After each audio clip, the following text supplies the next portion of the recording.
Hindi ko alam kung paano ko sisimulan to, pero hindi ako sobrang reliyosong tao. Okay? Pero, alam mo yun, nire-respeto ko ang Diyos at alam ko yung mga dapat gawin at hindi dapat gawin. So dito, siguro lahat naman tayo alam yung 10 utos. Hindi man kabisado pero alam natin, we're all aware na may 10 utos ang Diyos. Okay? And isa lang yung babanggitin ko tungkol sa podcast na to na ngayong gabi. So, sa 10 utos ng Diyos, panglima sa 10 utos ng Diyos, huwag kang papatay. Okay? Huwag kang papatay. Do not kill. And we're not talking about animals or insect or kahit anong ibang klaseng living things. Siyempre, ang binabanggit dito kapwa-tao. Okay? Person, a human. Kung papatay, pare. So,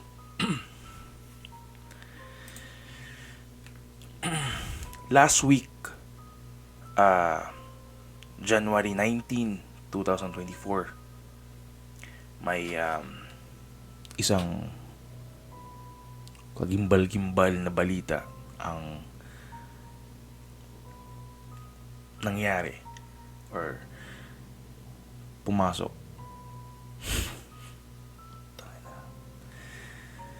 So sa Tokyo, hindi ko alam kung saan, hindi ko na inalam yung mga ganung mga detalye, pero sa Tokyo, Japan, last week, January 19, albang araw yan. Kaya mo na. Nasangkot ang isa nating kababayan, Pilipina, babae, sa isang krimen.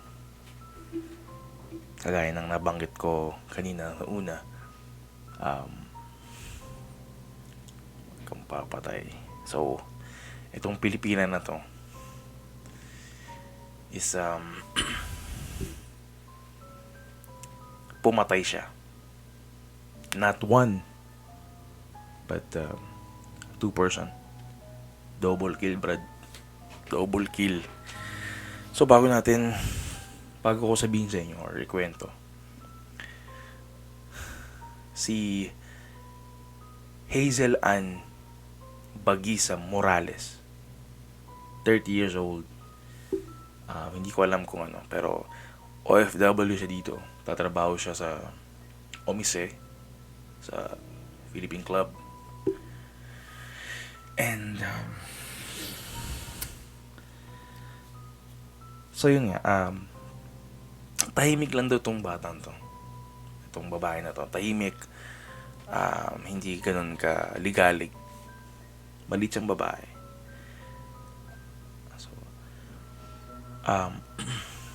so ayon sa balita, ang mga sasabihin ko ngayon dito, lahat ng to is nilabas na ng Japan News. So, wala nang bawian yun. Lahat yun ay totoo. So, hindi to parang kuro-kuro lang or nakuha ko lang sa internet or what. Japan News. And nilabas na rin to ng JPD or Japan Police Department. Na, yun nga, yung konting background lang dito kay Hazel is, katrabaho siya sa Omse, sa Philippine Club, and ano daw siya, maluho. Puro brand mon, or let's say, puro brand name. Mahilig sa brand name, sa bags, mga accessories, ganyan. Louis Vuitton, Gucci, or etc. Mahilig siya sa ganun, addict siya sa ganun. Parang, alam mo yun, parang magmukha siyang mayaman, magmukha siyang may kaya. Na dumating na sa punto na nagkakautang-utang na siya kung kani-kanino. Pambili lang ng mga gamit niya na brand name.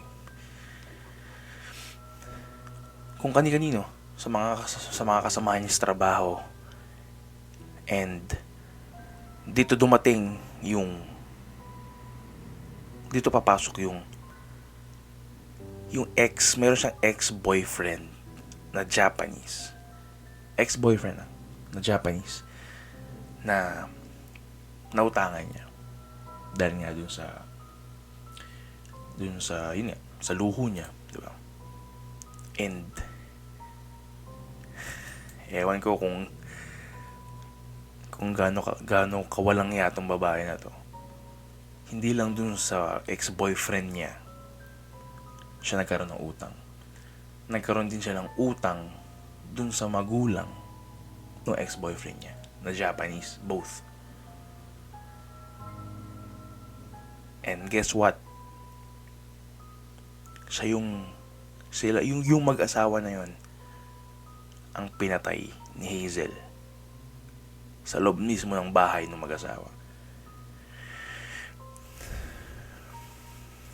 According sa balita, yung utang niya dun sa mga kaibigan kakilala niya, and then dun sa ex-boyfriend niyang Japanese, bukod pa yon, nagkaroon din siya ng utang dun sa mag-asawa, dun sa parent nung ex-boyfriend niyang Japanese. And we're not talking about small amounts. We're talking about 1,000,000 yen, or sabi natin isandang kalapad mahigit, no? And sabi nga nung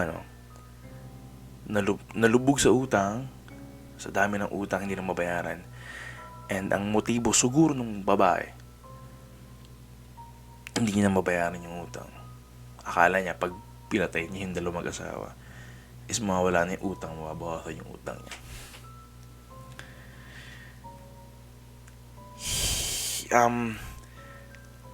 So sa ngayon, this time, under investigation pa din yung kaso. Pero umamin na siya. And here's the twist sa story na to, sa case na to, no? Kagaya ng sinabi ko kanina, si Hazel is maliit lang siyang babae, no? Hindi siya ganun kalaki, pero maliit daw yung body build niya, and tahimik lang daw siya, no? Hindi siya ganun kaligalig na tao. Paano niya napatay yung dalawang mag-asawa, which yung mag-asawa na yun is hindi pa naman ganun katandaan, kasi both yung mag-asawa is siguro 52 yung babae, yung nanay, and yung tatay is 55. So hindi pa sila ganun katanda. Paano niya mapapatay, or paano niya? And ito pa isa, one more thing, yung bangkay ng mag-asawa is natagpuan sa ilalim ng flooring ng banyo yata. Basta sa ilalim. Kasi dito sa Japan yung mga bahay, may mga parang mababaw na underground lang, yung lalaganan ng mga hindi kailangang gamit, ganun. Kasya tao medyo malaki. So, paano niya nagawa yung krimen na mag-isa? Kung ganun lang yung katawan niya, or ganun lang yung build niya. Kung dalawa yung papatay mo. So here's the twist. Hindi siya nag-iisa.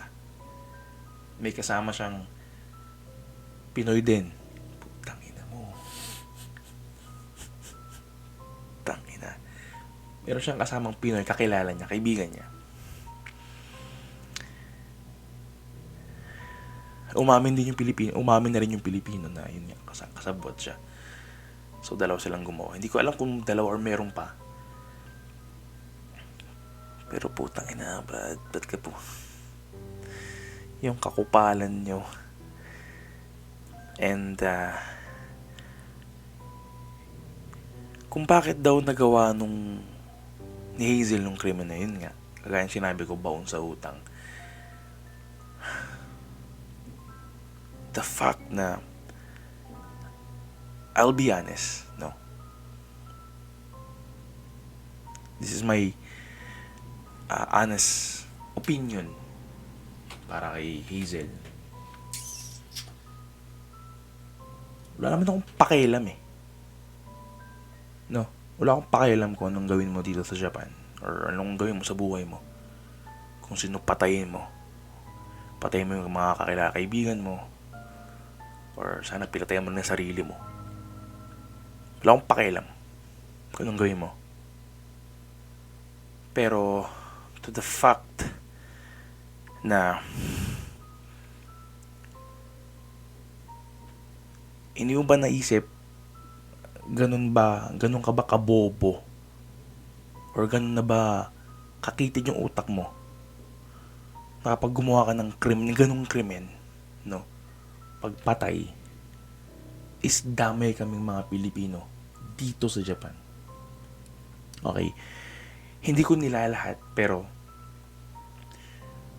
meron pa rin kasi mga Japanese na racist, okay, na hindi pa rin tanggap kaming mga foreigner, mga Pilipino, mga Chinese or Vietnam, Thai or every foreigner na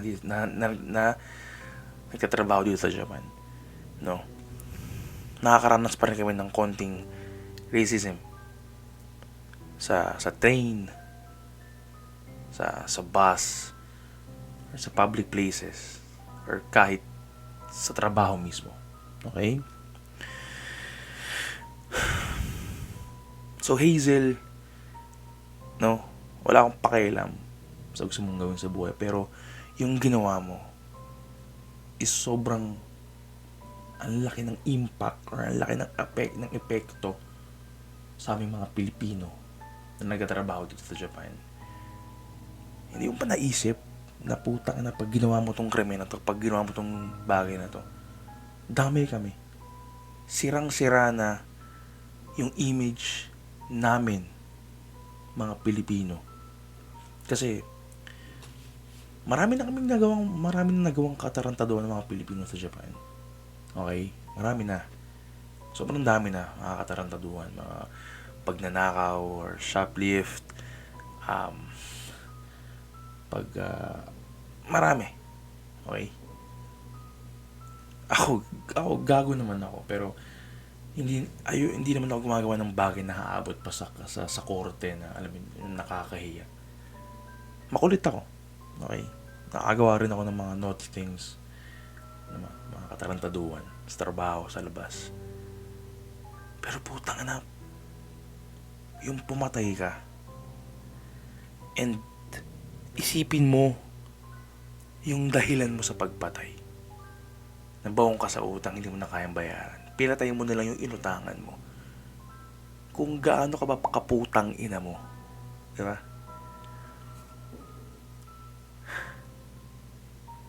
Damay kami mga Pilipino. Hindi mo naisip. Ganun ka kabobo. Na dalawa lang yan eh.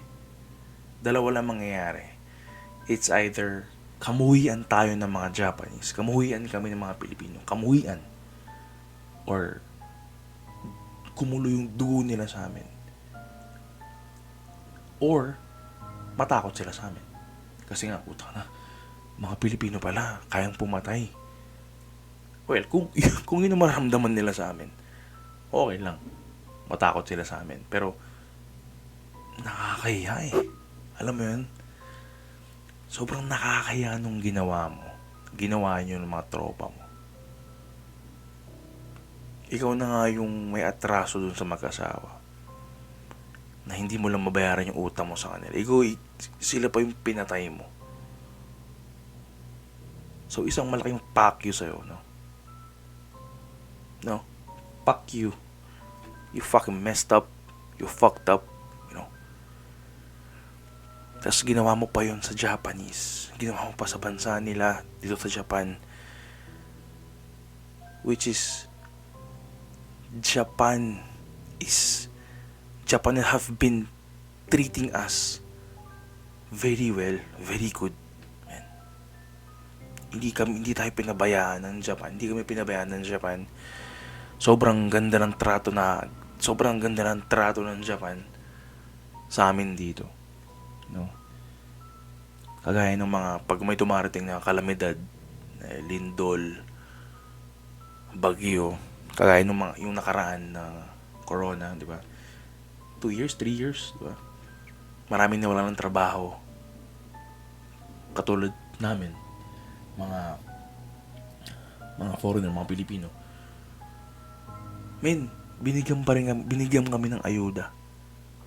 Like, sa isang taon yata, binigyan kami ng 3 beses, 2 beses na ayuda. And, the fact na hindi kami pinabayaan. No? Hindi naman namin bansa to. Actually, wala kaming karapatang tumanggap ng pera sa kanila. Pero binigyan pa rin kami. Japan is treated us very well, very good, man. Hindi kami pinabayaan ng Japan. Sobrang alagang-alaga kami ng Japan. Gobyerno ng Japan. Mga tao sa paligid. Tapos ikaw, putang ina mo ka, papatay ka ng 2 Hapon dahil hindi mo bayaran yung utang nila. Ay, utang mo sa kanila. Kung gaano kakapakyo, putang ina mo. So, yun lang. Nilabas ko lang yung galit ko. Dahil kasi, alam mo yun, yung hiya. These past few days, minsan sa public, minsan diba pagpapasok ko ng trabaho, sakay ako ng train, ng bus, nasa public place ako. Alam mo yun, pag may kausap akong kaibigan or kausap ko sila mama, nahihiya akong mag-Tagalog, Brad. Totoo to. Nahihiya akong mag-Tagalog. Kaya minsan, hindi ko sinasagot yung tawag nila. Nagme-mail lang kami. Nahihiya ako bilang Pilipino, pre. Sobrang nakakaya yung ginawa mo. So yun, wala naman akong karapatan para manghusga or husgahan ka, pero tangina talaga nung ginawa mo. Sobrang messed up. I just gusto ko lang, I want to say my deepest condolence dun sa ex-boyfriend mong Hapon na pinatay mo yung magulang nila. Alam ko hindi madaling mawalan ng magulang. Okay pa sana kung namatay yung magulang niya na sa sakit, di ba? Aksidente, hindi. Pinatay siya. Kahit naman siguro sino, di ba? Kahit ako, magulang ko, patay mo. Men, buhay mo rin ng kukunin ko. So yun, sa Japan, I'm very sorry. I'm very sorry for that. For what happened.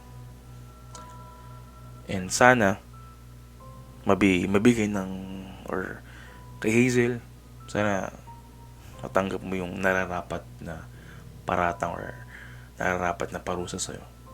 Man. I hope you die. Buhay yung kinuha mo. So sana buhay mo din yung kapalit. And one more thing, dun sa kaso nyo, kasi dito sa Japan daw, pag doon nakapatay ka ng tao, isa, makukulong ka lang ng ilang years, like 5 to 10 years. Pero pag dumalawa pa daw, or pag nakadalawa ka and more, I don't know, siguro death penalty. Ewan ko kung legal dito sa Japan yan. Yung kaso na ihahatol sa kanya is under investigation pa rin. Hindi naman siguro papabayaan ng Japan yun. And kahit ganun yung ginawa niya dito sa Japan, Japan's police and Japan's justice is still being fair naman. Hindi naman porket na, alam mo yun, porket na may ginawa ka sa kapwa nila is gagaguhin ka nila. No. They're still being fair to you. Kahit ganun yung ginawa sa kahit ganun yung ginawa mo sa nila. So yun. Wala dapat akong podcast pero salamat sa'yo. May napag-usapan ako. May napag-usapan kami dito. And yun. I hope you suffer from what you did. And hindi ka lang kasi nanakit eh. Pumatay ka. Mag-asawa. Inosente.